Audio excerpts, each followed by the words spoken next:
बिस्मिल्लाहिर्रहमानिर्रहीम, अस्सलाम वालेकुम। सच न्यूज़ पर आप देख रहे हैं प्रोग्राम न्यूज़ और मैं हूं आपके साथ काशिफ रज़ा। प्रोग्राम में सबसे पहले शामिल कर लेते हैं टॉप स्टोरीज। वज़ीर आज़म का दौरा कराची, मसाइल के हल के लिए कराची ट्रांसफॉर्मेशन प्लान का ऐलान। ये दौरा कराची वालों के लिए कितना कारआमद होगा? सियासी मंजरनामे पर हलचल, अपोजिशन की हुकूमत को टफ टाइम देने की तैयारियां। क्या अपोजिशन तमाम अहदाफ हासिल कर पाएगी? मौसमियाती तब्दीली, फौरी और शदीद इक़दामात की अशद ज़रूरत। मौसमियाती तब्दीलियाँ पाकिस्तान के लिए ख़तरा या सूदमंद? और जी, टॉप स्टोरीज आप जान चुके हैं। और आज वज़ीर आज़म इमरान खान साहब कराची की रोशनियाँ, कराची का वक़ार वापस लौटाने कराची में मौजूद रहे। कराची का दौरा किया, अहम मुलाकातें हुई और गवर्नर हाउस में इजलास भी हुआ। कराची की सूरत हाल पर बात की गई। वज़ीर आला सिंध मुराद अली शाह की जानिब से इससे पहले कहा गया था कि जो कराची ट्रांसफॉर्मेशन पैकेज है उसके हवाले से ना तो एतमाद में लिया गया है, ना आगाह किया गया है। क्या वाक़तन कराची की रोशनियाँ, कराची का वक़ार वापस लौटेगा? इससे पहले भी बहुत सारी मुलाकातें होती रहीं, इससे पहले भी बहुत सारे जो हैं वो पैकेजेस का ऐलान होता रहा, लेकिन ना तो वो उस तरह से फंड्स वहां पर जा सके। और अब हुकूमत की तरफ से कहा यह जाता है कि क्रेडिबिलिटी पर इश्यूज हैं, इस वजह से बेहतर नहीं हो पा रही सूरत हाल। लॉ एंड ऑर्डर की सूरत हाल कराची में कुछ बेहतर है, लेकिन अगर इकोनॉमिक सूरत हाल की बात की जाए, इंफ्रास्ट्रक्चर की सूरत हाल की बात की जाए तो उसको बेहतर करने की ज़रूरत है। कराची का वज़ीर आज़म इमरान खान साहब का दौरा कितना कारआमद है? 50 से ज़ायद मनसूबों का ऐलान है। तरक्याती मनसूबों पर अरबों रुपए खर्च करने की बात की है। साथ ही साथ ये भी कहा है कि सर्कुलर रेलवे के हवाले से मनसूबा भी ट्रांसफॉर्मेशन प्लान का हिस्सा है। इत्तेहादियों के साथ, सनतकारों के साथ, ताजिर बिरादरी के साथ मुलाकात भी इस शेड्यूल का हिस्सा रही। इस पर हम बात करेंगे कि क्या वाकईतन अब कराची वालों के मसाइल हल हो जाएंगे। बिलावल भुट्टो जरदारी ने भी जिस तरह से गुज़िश्ता रोज़ कहा कि पहली बार लग रहा है कि वज़ीर आज़म इमरान खान कराची को संजीदगी से ले रहे हैं। क्या वाकईतन अब संजीदगी से कराची को लिया जाएगा और कराची के मसाइल की ऑनरशिप अब कराची के मसाइल को मिल गई है? इस पर बात करेंगे। बेग साहब सीनियर सहाफ़ी हैं, तज़किरा है, मुझे प्रोग्राम में वीडियो लिंक के जरिए ज्वाइन कर चुके हैं। बेग साहब, बहुत शुक्रिया आपके वक्त का। बेग साहब, इससे पहले भी दौरे होते रहे, मुलाकातें भी होती रहीं, माजी में भी हमने देखा गुफ्तन नशिस्तन बर्खास्तन, लेकिन अमलन कुछ नहीं हो सका, अमल दरामद नहीं होता था। ये दौरा कराची वालों के लिए कुछ ना कुछ कारआमद साबित होगा। पहले भी 100 अरब, हज़ारों अरब इस तरह से पैकेजेस का ऐलान होता था, लेकिन उस तरह से अमल दरामद नहीं हो पाता था। इस बार आपको लगता है होगा? बहुत शुक्रिया काशिफ। बेसिकली मेरे ख्याल में इस दफ़ा जो भी फोर्सेस पाकिस्तान में पावर रखती हैं वो ये समझ रही हैं कि कराची जिस मुश्किल में है और कराची के अवाम और बिलखुसूस सिंध के अवाम जिस मुश्किल में है उसके लिए इनको मिल बैठना पड़ेगा और उसका कोई कंक्रीट हल निकालना पड़ेगा। माजी में जिस तरीके से इसको इग्नोर किया गया कराची को, और कुछ हमारे दुश्मनों ने इस तरीके से इसका अमन और इसको टारगेट करके कराची को बहुत पीछे गया। कराची पाकिस्तान का एक बहुत ही खूबसूरत शहर था। सनती लिहाज से, कारोबारी लिहाज से वो हमारा मेन एक सिटी है जहाँ से पाकिस्तान की पूरी एक बिजनेस कम्युनिटी पावर ड्रॉ करती है। तो अब भी अगर ये सीरियस ना हुए तो मैं ये समझता हूँ कि इस मुल्क के साथ और ख़ासकर सिंध और कराची के साथ तो बहुत बड़ा जुल्म होगा। कराची वालों को जो मुश्किलात हैं, शुक्र है अल्लाह का, जैसे आपने इंट्रो में कहा कि बहुत मुश्किलों से वहाँ का अमन बहाल हुआ, बहुत सी कुर्बानियाँ देनी पड़ी, बहुत से लोग बेचारे इस लॉ एंड ऑर्डर की सिचुएशन से मुतासर हुए, बहुत ने मुल्क छोड़ दिया। मकसद ये है कि आपने बहुत सीरियस होकर, अगर आप ब्लेम गेम में पड़े रहेंगे, आप सिंध गवर्नमेंट को ब्लेम करेंगे, वो MQM को करेंगे, हालांकि इसकी बर्बादी में सबका हाथ है, इंक्लूडिंग जो कराची के अवाम है उनका भी हाथ है। अगर वो सीरियस लेते और वो पहले ही इतना जोर डालते जो अपने मुंतखब नुमाइंदे हैं उनके ऊपर कि आप कराची की सूरत हाल को बेहतर करें। देखिए 40 साल से कराची रोज़ ब रोज़ डाउन होता गया और आज वो हालात हैं जो मैं समझता हूँ कि हम जैसे लोग शुक्र करते हैं कि हम कराची में नहीं रहते। तो बेसिकली हर किस्म की मुश्किल उन बेचारों को दरपेश है। तो इस सूरत हाल में अगर प्राइम मिनिस्टर साहब जाके पैकेज का ऐलान करते हैं या जो भी उनके ज़ेर गौर मंसूबे हैं वो सिंध गवर्नमेंट के साथ मिलकर ही कर सकते हैं, क्योंकि मैं देख रहा था कल जो बिलावल भुट्टो साहब ने जिन मंसूबों का और जिन तकलीफ का जिक्र किया वही आलमोस्ट फेडरल गवर्नमेंट भी कर रही है, वही मंसूबे ही हैं, पानी का है, इलेक्ट्रिसिटी है, सीवरेज है, ये सारी चीज़ों का जिक्र तो वो भी कर रहे हैं। तो देखना ये है जी, मेरी तो दुआ है अल्लाह करे ये सब सीरियस हों और कराची की जो मुश्किलात हैं, जहाँ उसका जो डेवलपमेंट पैकेज है उसको बहुत सीरियसली और बहुत स्पीड से उस पर ऊपर काम होता हुआ नजर आना चाहिए। लेकिन फेडरल बिग साहब हमेशा कहता है कि क्रेडिबिलिटी इश्यूज हैं। पाकिस्तान तहरीक इंसाफ खासतौर पर बात करती है। शिबली फराज साहब गुज़िश्ता रोज़ एक टॉक शो में ये बात कर रहे थे कि उन्हें क्रेडिबिलिटी इश्यूज हैं सिंध के हवाले से, इसलिए वो डायरेक्टली बराह रास्त सारी चीज़ें करेंगे। अब वो होंगी या नहीं होंगी वो तो बात एक अलग सवाल है, लेकिन सीएम सिंध ये कह रहे थे कि हमारे साथ जो ट्रांसफॉर्मेशन प्लान है वो शेयर ही नहीं किया गया। ऑफिशियल एक चीज़ होने जा रही थी। आपको नहीं लगता कि फेडरल को भी थोड़ा सा रवैया दुरुस्त करने की जरूरत है, और सिंध में जो सूबाई हुकूमत है उनको भी? अब सीएम साहब और पीएम साहब एज अ पार्टी के तौर पर नहीं मिल रहे थे, एक ऑफिशियल मीटिंग थी, तो आप नहीं समझती ये प्लान शेयर किया जाना चाहिए था, सूबाई हुकूमत के साथ इत्तेमाद में लिया जाना चाहिए था? बहुत अच्छा क्वेश्चन है काशिफ। बेसिकली इसका जो सारा जिम्मेदारी आज के हालात की है वो फेडरल गवर्नमेंट पे है। प्राइम मिनिस्टर इमरान खान साहब के दिल से शायद वो नफरत पीपल्स पार्टी के खिलाफ नहीं जा रही। वो उनको शायद ये भी एहसास नहीं हो रहा कि वो पूरे पाकिस्तान के प्राइम मिनिस्टर हैं, और कराची में उन्होंने बहुत से वोट लिए हैं। उनके 13-14 MNAs और MPA 22 के करीब सिलेक्ट हुए हैं। तो अगर आपने पीपल्स पार्टी के साथ मुकाबला करके उनसे बात भी नहीं करनी, उनसे प्रोग्राम भी शेयर नहीं करना, तो ये डेवलपमेंट नहीं होगी। मैं आपको छोटी सी एग्जांपल दे देता हूँ। जब ये PTI की गवर्नमेंट KPK में ये जो मेट्रो बस का प्रोजेक्ट कर रही थी, उस वक्त नवाज शरीफ साहब की गवर्नमेंट ने फेडरल डिपार्टमेंट को NOC नहीं दिए, जिसमें गैस पाइपलाइंस थी उनको हटाना था, जिसमें इलेक्ट्रिसिटी की जो ट्रांसमिशन थी उसको उठाना था। तो इनका प्रोजेक्ट डिले होता गया। अगर यही काम ये वहां जाके सिंध में करेंगे तो सिंध गवर्नमेंट को ऑन बोर्ड लीजिए। वो देखें, ये कराची जो है वो सबका शहर है, वो पाकिस्तान का मेन बिजनेस हब है। इसमें अगर आपने पार्टीबाजी शुरू कर दी तो कराची तो ऑलरेडी इस पार्टीबाजी की नजर हुआ और यहाँ हालात पहुंच गए। तो अब अगर आपने बड़ापन नहीं दिखाना और ये कहना कि जी ट्रस्ट डेफिसिट है, भाई आपको उनसे दूध के धुले हुए, आपके कौन से MPAs आसमान से उतरे, ये MNAs, खुदा का वास्ता है, ये जब गवर्नमेंट आपकी खत्म होगी, बल्कि आजकल जो स्कैंडल्स आ रहे हैं बड़े बड़े वो इनकी गवर्नमेंट में हैं। तो ऐसा नहीं है कि पीपल्स पार्टी वाले सारे ही करप्ट हैं और PTI वाले सारे जो हैं हाजी और नमाजी और वो बड़े पाक साफ हैं। आप इसको उस नजर से मत देखें। अगर आप उस नजर से देखेंगे ये काम नहीं होगा, और काम नहीं होगा, कराची सफर करेगा तो पूरा मुल्क सफर करेगा। बिग साहब, इससे पहले भी हालात कराची के इस तरह रहे। पहले भी 62 अरब रुपए के पैकेज का ऐलान किया गया था, लेकिन वो नहीं मिला। इससे पहले भी पैकेजेस का ऐलान होता रहा। इमरान खान साहब भी पैकेज का ऐलान करके आए थे। पाकिस्तान पीपल्स पार्टी पिछले 10-12 साल से वहां पर इक्तदार में है। मुख्तलिफ तरह के पैकेजेस, मुख्तलिफ तरह से ऐलानात किए गए कि ये हो जाएगा, मंसूबों का आगाज हुआ।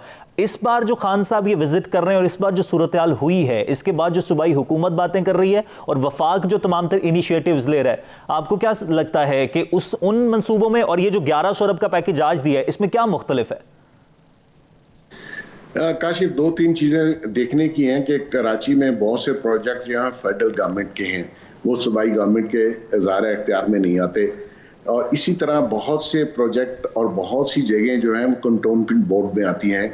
तो मकसद ये है कि जब तक ये सारे अदारे ऑन बोर्ड नहीं होंगे, आप सारा ब्लेम, इसमें कोई शक नहीं है कि पीपल्स पार्टी 12 साल से, इसमें भी कोई शक नहीं है कि उन्होंने काम नहीं किया, इसमें भी कोई शक नहीं है कि वो जिन चीज़ों के लिए मशहूर है उसमें भी काफ़ी हद तक सच्चाई नज़र आती है।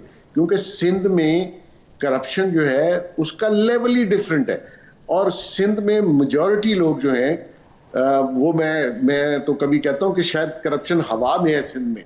मकसद ये है कि आपने कहीं ना कहीं से स्टार्ट करना है। आप उसकी मॉनिटरिंग कीजिए, आप अच्छे तरीके से कॉन्ट्रैक्ट दीजिए, आप आर्मी को देखें, बहुत सा एरिया कराची के अंदर कंटोनमेंट बोर्ड का है। अब वो सारी चीजें तो, और ये जैसे मास ट्रांजिट है, ये फेडरल गवर्नमेंट का प्रोजेक्ट है, आप इसको खुद करें, मॉनिटर करें। आपने जो C4 जो पानी की पाइपलाइन है, पानी की तरसील का मंसूबा है, वो सूबाई गवर्नमेंट अकेली नहीं कर सकती। आप उसमें खुद बैठिए, मॉनिटर करवाइए, अच्छे तरीके से कॉन्ट्रैक्ट हो। देखिए, करप्शन रोकने के बहुत से तरीके हैं। ऐसा नहीं है कि आप ब्लैंकलिटी कह दें जी हाँ, अगर आप बिल्कुल ही ओपन छोड़ देंगे तो नेचुरली करप्शन होगी। वो आया पंजाब में नहीं हो रही, आया KPK में नहीं हो रही।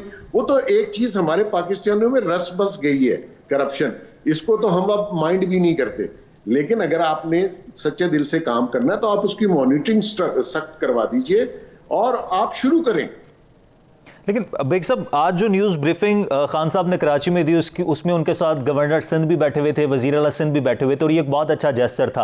आपको याद है इससे पहले जब कोरोना के हवाले से मीटिंग्स होती थी तो तब वफाक ये कहता था जी वजीर आला सिंध मीटिंग्स में बैठकर हामी भर देते हैं, बाद में जी वो कह देते हैं जी ऐसा नहीं है, ऐसा उनके प्लान्स चेंज हो जाते हैं। आपको लगता है अब इस सारी सूरत हाल के बाद पॉइंट स्कोरिंग नहीं होगी, हकीकी तौर पर संजीदगी से तमाम तर मामला हल हो पाएंगे?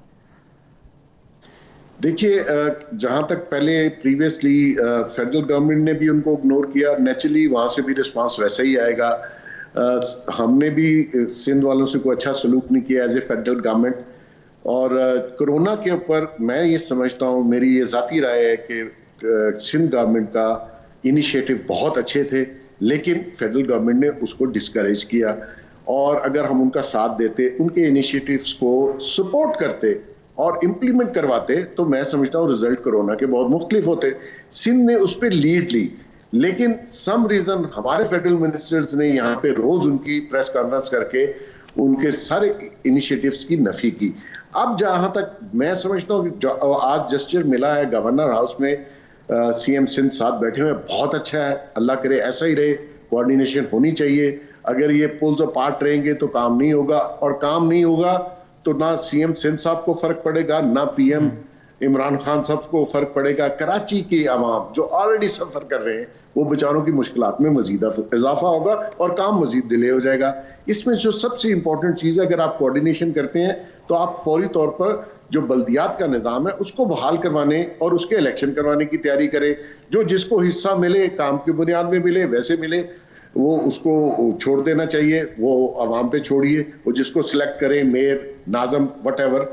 तो मकसद ये है कि जेस्चर आज का बहुत ही अच्छा है, और मैं समझता हूँ कि अल्लाह करे ऐसा ही रहे और अवाम की जो मुश्किलात हैं, पाकिस्तानियों की जो मुश्किलात हैं, उसमें कमी आए। राइट, बहुत शुक्रिया। मोहसिन बेग साहब सीनियर तज़क्कार हमारे साथ मौजूद थे। We are hoping for the positive and good things के पहले की तरह नहीं होगा, चीज़ें बेहतर होंगी, और अगर चीज़ें बेहतर नहीं होती, संजीदगी से नहीं लिया जाता, ना तो वज़ीर आला सिंध का कुछ नुकसान होगा, ना वज़ीर आज़म इमरान खान साहब का नुकसान होगा, ना पाकिस्तान तहरीक इंसाफ जीत पाएगी, ना पाकिस्तान पीपल्स पार्टी जीत पाएगी, क्योंकि ये हार या जीत की जंग नहीं है, ये अवाम के मसाइल की जंग है। जब तक अवाम के मसाइल हल नहीं होते तब तक सिचुएशन बेहतर नहीं हो सकती। हम उम्मीद करते हैं कि अब जो तमाम तर मनसूबों का ऐलान किया गया है, 1100 अरब रुपए का पैकेज जो दिया गया को, वो तमाम तर मंसूबों पर अमल दरामद होगा। संजीदगी से सूबाई हुकूमत भी काम करेगी। वफाक और सूबाई हुकूमत के दरमियान जो जंग है वो अलग रखी जाए और उसके बाद तमाम तर चीजें हल हों। यहाँ पर ब्रेक करते हैं, ब्रेक के बाद वापस आएंगे। सियासी तौर पर जो गहमा गहमी चल रही है उस पर बात करेंगे ब्रेक के बाद। देखते रहिए न्यूज़ आर।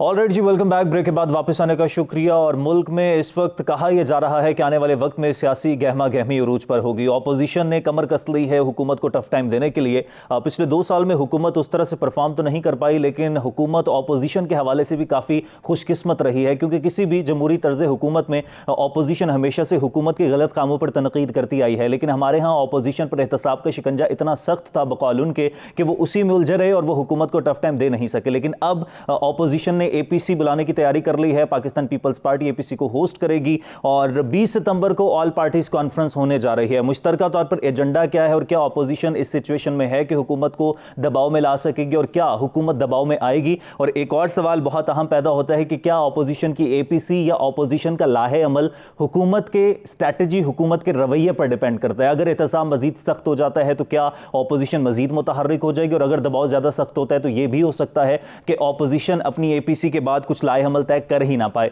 इस सारी सिचुएशन पर बात करेंगे कि सियासी तौर पर होने क्या जा रहा है, हुकूमत की क्या सिचुएशन होगी, ऑपोजिशन क्या इस पोजीशन में है। इस पर बात करेंगे। इमरान याकूब साहब सीनियर तज्ज़कार हैं, मुझे वीडियो लिंक के जरिए ज्वाइन कर चुके हैं। इमरान साहब, बहुत शुक्रिया आपके वक्त का। इमरान साहब, ऑपोजिशन कई दफा APC करती रही है, मीडिया में हम भी इस पर बहुत ज्यादा क्रिटिसिज्म करते रहे हैं। वो होता नहीं है जो होना चाहिए, ऑपोजिशन का वैसा किरदार नहीं है जैसा ऑपोजिशन का किरदार होता है। अब 20 सितंबर को फाइनली बैठने जा रहे हैं, पाकिस्तान पीपल्स पार्टी होस्ट कर रही है, क्या ऑपोजिशन कुछ कर सकेगी आपके नजदीक? बिस्मिल्लाहिर्रहमानिर्रहीम। काशिफ, देखिए, अपोजिशन अभी जो करना चाहती है वो ही कुछ करेगी। अपोजिशन अभी सिर्फ हुकूमत को दबाव में लाना चाहती है। अपोजिशन अभी मैं नहीं समझता कि इस पोजीशन में हो कि वो कोई बड़ी तहरीक शुरू कर सके, लेकिन वो ऐसा माहौल जरूर बनाना चाहते हैं कि जिससे ये लगे कि जनाब किसी वक्त भी कोई तहरीक शुरू हो सकती है, किसी वक्त भी कोई मुतालबा किया जा सकता है, या किसी वक्त भी इवन मिड टर्म इलेक्शन का मुतालबा किया जा सकता है। तो ये सारी चीजें हैं। मैं समझता हूँ कि एपीसी है जो, उसमें सिर्फ और सिर्फ हुकूमत को दबाव में लाने की कोशिश की जाएगी। और पाकिस्तान पीपल्स पार्टी होस्ट जो बनी है सारे इवेंट का, वो भी इसलिए कि मौलाना फजलुर रहमान ने इनसे कहा था कि उनके जो तहफ़्फ़ुज़ात थे, जो छोटी पार्टियों के, दीगर पार्टियों के तहफ़्फ़ुज़ात थे मुस्लिम लीग नून और पीपल्स पार्टी के हवाले से, तो उसमें ये ज़रूरी था कि ये दोनों जमातें ये तासुर दूर करती और दूर करने की कोशिश करती कि जो छोटी जमातों के इतराज़ात थे कि जनाब आप फिर हमें शायद बिट्रे ना कर जाएं, हमें धोखा ना दे दें, फिर माजी की तरह ना हो। तो इसलिए भी ये ज़रूरी था। लिहाजा पीपल्स पार्टी ये समझे कि मौलाना फजलुर रहमान की मुतालबे पे, ख्वाहिश पे पीपल्स पार्टी इसको होस्ट कर रही है। लेकिन इमरान साहब, अगर ऑपोजिशन का पिछला ट्रैक रिकॉर्ड देखा जाए, एपीसी बारहा कहा गया, एपीसी की बातें हुई, लेकिन एपीसी हो नहीं पाती थी, होती तो उस तरह से कामयाब नहीं होती थी। तीनों जमातों ने इनफरादी तौर पर भी तहरीक चलाने की कोशिश की। पाकिस्तान पीपल्स पार्टी जो है रोड मार्च के लिए भी निकली थी, लेकिन कोई कारामद साबित नहीं हुआ, कोई सूदमंद नहीं हुआ। आपको लगता है कि अब जो उनके एजेंडा है, जो मुश्तरका लाहे अमल होगा, उस पर वो पूरा उतर सकेंगे या एपीसी कुछ फायदा दे सकेगी ऑपोजिशन को?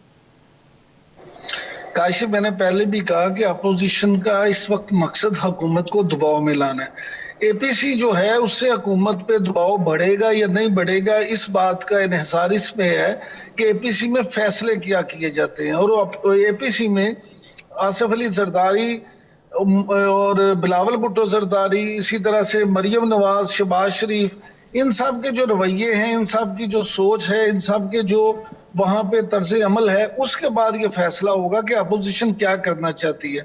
बुनियादी तौर पे आपको एक चीज समझनी चाहिए कि पीपल्स पार्टी और मुस्लिम लीग नून दोनों ऐसी जमातें हैं जो बड़ी सियासी जमातें हैं, दोनों अपोजिशन की मेन जमातें हैं। लेकिन इस वक्त इन दोनों का वोटर सड़क पर निकल के तहरीक चलाने को तैयार नहीं है। इसलिए ये इस मामले में मौलाना फजलुर रहमान के मरहून मिन्नत हैं, उनके पास ऐसे कारकुन हैं मौलाना फजलुर रहमान के पास जो कि कमिटेड हैं। मौलाना फजलुर रहमान जब चाहे 50, 60, 70 हजार नौजवानों को वो रोड पे ला सकते हैं और माजी में वो ऐसा करके दिखा भी चुके हैं। मौलाना फजलुर रहमान के कारकुन सारे जो हैं वो किसी वक्त भी आ सकते हैं। अब इन जमातों की प्रॉब्लम ये है कि ये समझते हैं कि रोड स्ट्रेंथ जो है वो क्योंकि मौलाना के पास है, इसलिए मौलाना को बिल्कुल नाराज भी नहीं करना चाहते। ये भी चाहते हैं कि मौलाना भी इनके साथ रहें, ताकि अगर कोई तहरीक शुरू करनी पड़ जाए तो फिर तहरीक का दबाव उसी वक्त बढ़ता है, तहरीक उसी वक्त कामयाब होती है जब उसमें ज्यादा लोग शामिल हों। और इन को ये भी अच्छी तरह एहसास है कि मौलाना के साथ होने से ये अच्छा मजमा लगाने में कामयाब हो जाएंगे। अब देखें कि एपीसी जब 20 सितंबर को होगी, उसमें जो भी ये फैसले करते हैं उन पे किस हद तक अमल किया जाता है। अगर तो इन्होंने कोई बड़े फैसले कर लिए तो फिर लाजमी बात है कि हुकूमत में इसका ज्यादा असर पड़ेगा। लेकिन अगर उसी तरह से हुआ कि बस इन्होंने बैठे गप्पे लगाई और एक होम्योपैथिक सी कॉन्फ्रेंस हो जाए और होम्योपैथिक सा इलामिया जारी कर दिया जाए, तो फिर उससे कोई खास फर्क नहीं पड़े। तो मुमकिन तौर पर इमरान साहब, आपको क्या लगता है कि ऑपोजिशन के पास ऑप्शंस हैं क्या? अगर बड़े फैसले होते हैं तो क्या बड़े फैसले हो सकते हैं? ऑप्शंस क्या लगता है आपके पास ऑपोजिशन के पास हैं? देखिए, ऑपोजिशन इस वक्त पूरी तरह से इस बात को जानती है। कोई भी तहरीक चलाने के लिए ना दो तरह की चीजें होती हैं उसमें, एक तो अवाम की हमायत और दूसरी ताकतवर हलकों की हमायत।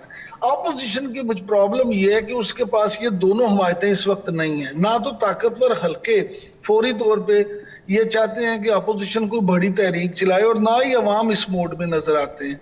लिहाजा फौरी तौर पे मैं नहीं समझता कि अपोजिशन को बड़ी तहरीक चला सके या इस तरह का फैसला करे। लेकिन यह बात जरूर है कि अगर उन हलकों में यह फैसला कर लिया गया कि हुकूमत को 2 साल दिए और हुकूमत इन 2 सालों में उस तरह से परफॉर्म नहीं कर पाई या कोई ऐसा फैसला हो जाए, तो फिर ये तहरीक चलने में कुछ ज्यादा वक्त नहीं लगेगा। लेकिन इमरान साहब, पाकिस्तान पीपल्स पार्टी, पाकिस्तान मुस्लिम लीग नवाज ऑपोजिशन की दो बड़ी जमातें हैं। नून लीग की बात की जाए तो एक तरफ एपीसी का मामला चल रहा है, लेकिन दूसरी तरफ जिस तरह से केसेस चल रहे हैं, नवाज शरीफ साहब की 10 सितंबर की वापसी का तस्करा हो रहा है। शेख रशीद साहब भी कह चुके हैं अगर वो वापस नहीं आते तो नून लीग शीन लीग हो जाएगी। इस सारी सिचुएशन में नून लीग स्पेसिफिकली और मरियम नवाज का क्या किरदार फिर आप देख रहे हैं?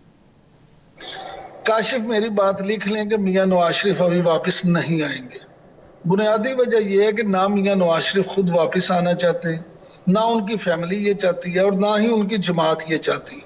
मियां नवाज शरीफ की वापसी की बातें सिर्फ और सिर्फ इसलिए की जाती हैं कि हुकूमत पर दबाव बढ़ाया जा सके। अब आ जाते हैं हुकूमत की तरफ। हुकूमत कतई तौर पर यह नहीं चाहती कि मियां नवाज शरीफ वापस आए, क्योंकि हुकूमत को इस बात का बड़ी अच्छी तरह से अंदाजा है कि मियां नवाज शरीफ वापस अगर आ गए तो चाहे वो जेल में हो, चाहे वो अस्पताल में हो, चाहे वो अपने घर में हो, हुकूमत पे दबाव बढ़ेगा। क्योंकि हुकूमत जो है, मियां नवाज शरीफ फिर खामोश, शायद पाकिस्तान वापस आके शायद खामोश ना बैठे। अब हुकूमत की स्ट्रेटजी ये है कि हुकूमत ये चाहती है कि मियां नवाज शरीफ वहां पे लंदन में ही रहे लेकिन खामोश बैठे और यहाँ मरियम नवाज भी खामोशी इख्तियार किए रखे। लेकिन जिस तरह से मुस्लिम लीग नून का ये मामला कि वो समझते हैं कि उन्हें एक दीवार के साथ लगाया गया और उसके अलावा मुस्लिम लीग नून ये समझती है कि शायद जो उनके साथ चीजें तय की गई थी उन पर पूरी तरह से अमल नहीं हो सका। लिहाजा ये जो छोटे मोटे आप ट्रेलर देखते हैं वो इसलिए भी जरूरी हो जाते हैं कि मुस्लिम लीग नून पे भी तो सियासी तौर पे अपने आप को जिंदा रखना है ना। और सबसे बड़ी कामयाबी मुस्लिम लीग नून की ये है, मियां नवाज शरीफ की ये है कि अब ये देखें कि उनकी गैर मौजूदगी में भी आप भले जो मर्जी बात करें, लेकिन शहबाज शरीफ साहब ने जिस तरह से ताकतवर हलकों के साथ अपने मामलात को बेहतर करने की कोशिश जारी रखी है और जिस तरह से पार्टी के मामलात चल रहे हैं, वो देखें कि आप इस दफा मुस्लिम लीग नून का एक एमपीए तक भी अलग नहीं हुआ उनसे। तो ये बहरहाल उनके फायदे में चीजें जाती हैं और वो इसका पूरी तरह से इस्तेमाल करेंगे। तो कहने का मकसद है कि फिर अगर नवाज शरीफ साहब वापस नहीं आते और मरियम नवाज भी उस तरह से मुतहर्रिक नहीं होती तो फिर ये एपीसी हुकूमत को कोई थ्रेट नहीं कर सकती, हुकूमत पर कोई दबाव नहीं बढ़ सकता। मैं बार बार आपसे कह रहा हूं कि फौरी तौर पे मुझे इस तरह का दबाव नजर नहीं आता, लेकिन अगर आप इसको उल्टा के देख लें कि अगर मुस्लिम लीग नून वाकई ये समझे कि नहीं अब जो कमिटमेंट्स थी उन पे पूरा नहीं उतरा गया तो लिहाजा हमने अब अपने तय कोई कोशिश करनी है, तो फिर वो इस फैसले को बदल भी सकते हैं। दूसरी बात ये कि पीपल्स पार्टी अगर ये देखे कि उनको बिल्कुल स्पेस नहीं मिल रही और आसिफ अली जरदारी साहब और उनकी दूसरी तमाम क़यादत जो है उस पर जो नैब ने चढ़ाई कर रखी है उसमें मजीद तेजी आ रही है, तो फिर वो भी उस तरह का कोई फैसला कर सकते हैं। लेकिन पीपल्स पार्टी की सूरत हाल इस वक्त ये है कि ऑन ग्राउंड पीपल्स पार्टी की अब वो मौजूदगी नहीं रही, वो मजबूती नहीं रही जो माजी में उसका खासा समझी जाती थी। खास तौर पे पंजाब में पीपल्स पार्टी का हाल काफी बुरा है, इसलिए पंजाब में जो टफ टाइम मुस्लिम लीग नून दे सकती है वो पीपल्स पार्टी हुकूमत को नहीं दे सकती। ठीक है इमरान साहब, आखिरी सवाल, जब भी ऑपोजिशन हुकूमत पर तनकीद करती है, बेरोजगारी की बात करती है, महंगाई में इजाफे की बात करती है, रिफॉर्म्स की बात करती है या दीगर जो मामलात हैं, तो उस पर हुकूमत एनआरओ का नाम दे देती है। फैक्टफ कानून साजी और एनआरओ का कोई ताल्लुक है? बात ये है, देखें ये सियासी तौर पे ऐसे ही होता है, थर्ड वर्ल्ड कंट्रीज में तो खास तौर पे हुकूमत हर चीज का इल्जाम अपोजिशन पे थोपती है और अपोजिशन हर चीज का जिम्मेदार हुकूमत को ठहराती है। एनआरओ अगर दिया या दिया जा रहा है तो हुकूमत की मर्जी के बगैर तो नहीं हो सकता। इसका मतलब है अगर लेने वाला फरीक अपोजिशन है तो देने वाला हुकूमत है। तो मैं जाती तौर पे ये समझता हूँ कि जितना एक फरीक जिम्मेदार है उतना ही दूसरा भी है। लिहाजा अगर एनआरओ किसी को दिया गया है या दिया जाएगा तो इमरान खान साहब भी उतने ही जिम्मेदार हैं जितना कि वो एनआरओ लेने वाला होगा। इसलिए मैं हुकूमत के इस पॉइंट में कोई इतना ज्यादा सदाकत नहीं समझता। बहुत शुक्रिया इमरान याकूब साहब, सीनियर तज्ज़कार हैं, सहाफ़ी हमारे साथ मौजूद थे। सियासी तौर पर जो हलचल चल रही है उसके हवाले से बात कर रहे थे। उनको नज़र नहीं आ रहा कि हुकूमत किसी दबाव में आएगी, और ये अपोजिशन APC की जो बात कर रही है 20 सितंबर को अगर कोई बहुत बड़े फैसले हो जाते हैं फिर तो हुकूमत पर प्रेशर बिल्ड हो सकता है, और अगर नवाज शरीफ साहब वापस आ जाते हैं तो हुकूमत को ख़तरा है, क्योंकि नवाज शरीफ साहब वापस आएंगे तो वो खामोश नहीं बैठेंगे। मरीम नवाज भी चाहती हैं कि नवाज शरीफ साहब हुकूमत पर दबाव हो, लेकिन हुकूमत चाहती है कि मरीम नवाज खामोश रहें, मुतहर्रिक ना हो। अब देखना यह कि क्या अहम फैसले होते हैं, हुकूमत दबाव में आती या नहीं आती, APC में कौन से अहम फैसले होते हैं। यहाँ पर ब्रेक लेते हैं, ब्रेक के बाद वापस आएंगे और मौसमियाती तब्दीली के हवाले से बात करेंगे। एक ब्रेक के बाद देखते रहिए न्यूज़ आर।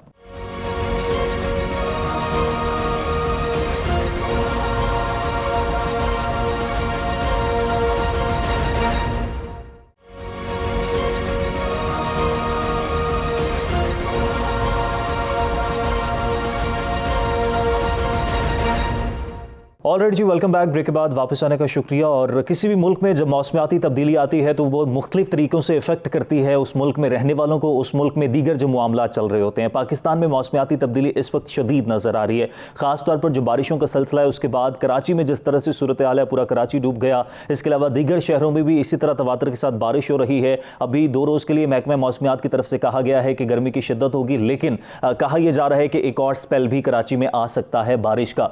बारिश के बाद की सूरत हाल सबके सामने है, लेकिन जब मौसमियाती तब्दीली आती है तो महकमा मौसमियात की जानिब से पहले से फोर्स कर लिया जाता है, बता दिया जाता है कि मौसमियाती तब्दीली आ रही है। लेकिन ग्लोबली जब क्लाइमेट चेंज होता है तो वो पाकिस्तान पर कितना इफेक्ट करता है, और इस वक्त जो सूरत हाल चल रही है, क्या इस सूरत हाल के हवाले से पहले से आगाह कर दिया गया था, और इस सूरत हाल से किस तरह से निपटा जा सकता है। पाकिस्तान में जब इस तरह की मौसमियाती तब्दीली होती है, खासतौर पर कराची में जिस तरह से बारिश बहुत ज्यादा हो रही है, तो जब बारिश ज्यादा होती है तो पानी को जखीरा करने के क्या ऑप्शंस होते हैं। और हमारे पाकिस्तान एक एग्रीकल्चरल कंट्री है, तो किसी भी ज़राई मुल्क पर इतनी ज़्यादा अगर बारिशें हों तो वो किस तरह से इफेक्ट करती हैं। पॉजिटिव इफेक्ट होता है, नेगेटिव इफेक्ट होता है। और ख़ासतौर पर पाकिस्तान के हवाले से कहा जा रहा था कि आने वाले चंद सालों में पानी की कमी हो जाएगी, जिसकी वजह से ज़राअत का शोबा भी मुतासर होगा। तो अब जब बहुत ज़्यादा बारिशें हो रही हैं तो क्या पाकिस्तान में इतना पानी ज़खीरा किया जा रहा है कि आने वाले चंद सालों के हवाले से जो प्रेडिक्ट किया जा रहा था कि पानी की कमी हो जाएगी, पानी की किल्लत का शिकार हो जाएंगे, तो ज़राई शोबा मुतासर होगा। तो इस मुमकिन तौर पर क्लाइमेट चेंज के हवाले से बात करेंगे, क्या पॉसिबिलिटीज़ हैं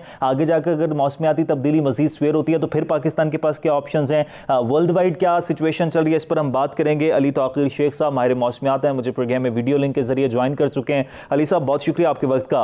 अली साहब, पाकिस्तान में इस वक्त जो मौसमियाती तब्दीली है, गालिबन काफ़ी अरसे के बाद पाकिस्तान में इतनी शदीद बारिशें हो रही हैं, खासतौर पर अगर सुबह सिंध की और कराची की बात की जाए तो वहां पर बारिशें हो रही हैं। क्या ग्लोबली जब क्लाइमेट चेंज होता है और ये उसी का असर है कि पाकिस्तान में भी क्लाइमेट चेंज इतना स्वेयर किस्म का आया है? देखिए, जो मौसम में तब्दीली है वो हो रही है। क्लाइमेट चेंज पाकिस्तान में बहुत ज़्यादा वेट है और वेट होगा, उसकी वार्निंग हमारे पास पहले थी। और जितनी ज़्यादा बारिश हो रही है इतनी ही ज़्यादा बारिशें पहले होती रही हैं। अब उनकी फ्रीक्वेंसी भी बढ़ती जाएगी और इंटेंसिटी भी बढ़ती जाएगी। जो कराची में आपने फ्लड देखा उससे ज़्यादा फ्लड्स भी एक्सपेक्टेड है होने, मगर उसका सलूशन जो है और उसकी जो रीज़न है तबाही की, वो बारिश का ज़्यादा होना नहीं है। उसकी कराची में 2 दरिया हैं, 14 नाले हैं और 100 के करीबन नालों की ट्रिब्यूटरीज हैं।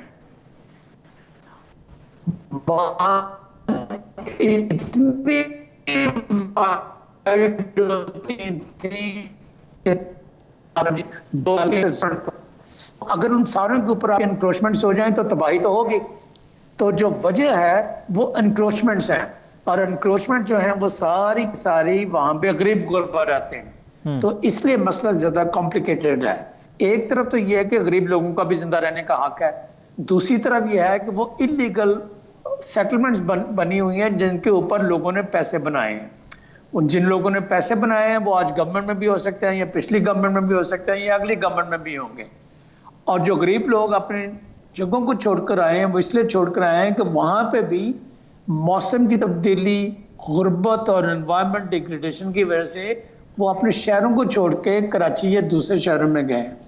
तो इस मसले का हल तलाश करने के लिए बहुत ज़्यादा ज़रूरी है कि जो आपकी हाउसिंग स्कीम है प्राइम मिनिस्टर की या इस किस्म की और स्कीमें जो बनती हैं उनमें प्रायोरिटाइज किया जाए कि इन इंक्रोचमेंट को ख़त्म करके जो दरियाओं को और लेक्स को जो राइट टू लाइफ है वो प्रोवाइड किया जाए। और अगर वो होता है तो इससे 6 टाइम्स ज्यादा बारिश हो जाए, कोई नुकसान नहीं होगा। नुकसान तो इसलिए कि आप उसके रास्ते में खड़े हैं। सही। अली साहब, इससे पहले जब प्रिडिक्ट किया जाता है क्लाइमेट चेंज के हवाले से और ये देख लिया जाता है कि अब बारिशें होंगी या पाकिस्तान में मौसमियाती तब्दीली आ रही, क्या ये भी प्रिडिक्ट कर लिया जाता है कि कितनी मिलीमीटर बारिश होगी? और क्या उसके बाद इंतजामात का जायजा लिया जाता है कि अगर इतने मिलीमीटर बारिश हो जाती है, जिस तरह से आपने जिक्र किया कि इंक्रोचमेंट और पानी के राह में हायल जो रुकावटें हैं उनको ख़त्म करना ज़रूरी होता है, तो अगर ये प्रिडिक्ट हो जाता है कितनी मिलीमीटर बारिश है तो फिर पहले से इंतजामात क्यों नहीं किए जाते? अर्ली वार्निंग सिस्टम देते हैं और जो महकमा मौसमियात वाले हैं जो है वो बड़ी फेयरली एक्यूरेट प्रेडिक्शन भी प्रोवाइड कर सकते हैं। बात है कि वो कम्युनिकेट कैसे हो, उसका मैकेनिज्म नहीं है। उसका मैकेनिज्म नहीं है कि नेशनल डिजास्टर मैनेजमेंट अथॉरिटी के बाद प्रोविंशियल डिजास्टर मैनेजमेंट अथॉरिटी बननी थी और प्रोविंशियल अथॉरिटी बनने के बाद डिस्ट्रिक्ट लेवल की DDMAs बनने थे। और अगर वो कम्युनिकेट किया जाए तो आगे DDMAs ने कम्युनिकेट करना था। अब कराची में 6 डिस्ट्रिक्ट हैं फॉर एग्जांपल, मगर एक भी DDMA एग्जिस्ट नहीं करता और जो प्रोविंशियल DDMA है उसकी कैपेसिटी इतनी भी नहीं है कि वो इंफॉर्मेशन कम्युनिकेट कर सके। और यहाँ पे जो है इस्लामाबाद का नेशनल डिजास्टर मैनेजमेंट अथॉरिटी वो 18th अमेंडमेंट के बावजूद वहाँ पे जाके काम करना चाहते हैं। तो इसलिए जो सिस्टम में क्लाइमेट गवर्नेंस है वो स्ट्रॉन्ग करने की जरूरत है। जो इंस्टीट्यूशन हमारे पास हैं उनको एम्पावर करने की जरूरत है और सिर्फ लॉ बनाने से गुजारा नहीं होता, रिसोर्स देने की जरूरत है। तो जो 3rd टियर है गवर्नमेंट का, जिसमें आपने पावर्स को डिवॉल्व करना था, क्लाइमेट चेंज की जो बेस्ट रिस्पॉन्स आ सकती है वो तक जा सकती है, प्रोविंशियल टियर से नहीं आ सकती।